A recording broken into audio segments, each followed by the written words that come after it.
Sunday அதுவுமா non veg எல்லாமே சாப்பிட்டாச்சு. அதுக்கு காம்ப்ரமைஸ் பண்ணுறதுக்காக தான் இந்த கருணக்கிழங்கு வந்து ஷாலோ ஃப்ரை மாதிரி பண்ணிக்கலாம் அப்படின்னு சொல்லிட்டு. இது ரொம்பவே நல்லாயிருக்கும்.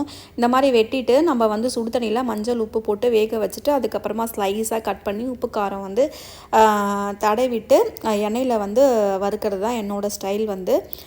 நல்லாயிருக்கும். தக்காளி ரசம் தான் அதுக்கு வச்சுருந்தேன். வேணும்னா தயிர் வந்து போட்டுக்கலாம் அப்படின்னு ஆப்ஷனாக வந்து பிளான் பண்ணியாச்சு. ஸோ நெக்ஸ்ட்டு வந்து பார்த்திங்கன்னா மத்தியானம் வந்து நாங்கள் சாப்பிட்டு முடிச்சுட்டு கொஞ்சம் நேரம் ரிலாக்ஸ் பண்ணி தூங்கியாச்சு. ஈவினிங் பிளானே கிடையாது.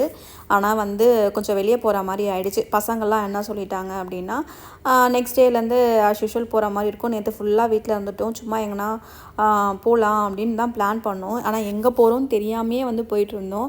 ஃபைனலாக வந்து என்னாச்சு அப்படின்னு கேட்டிங்கன்னா ஜுமைரா பீச் வந்து நைட் பீச்சு, நைட்டும் வந்து ஃபுல் டே வந்து அவைலபிளாக இருக்கும் அப்படின்னாங்க. எங்கள் வீட்டிலேருந்து பார்த்திங்கன்னா ஒரு 1/2 அன் ஹவர் ட்ராவல் மாதிரி தான் இருந்துச்சு. நானே இது ஃபஸ்ட் டைம் தான் வந்து போகிறேன். ரொம்ப நல்லா இருந்தது. இந்த பக்கம் பார்த்திங்கன்னா புர்ஜ் கலிஃபா, அந்த பக்கம் வந்து ஜுமைரா. நல்லா இருந்தது. பை.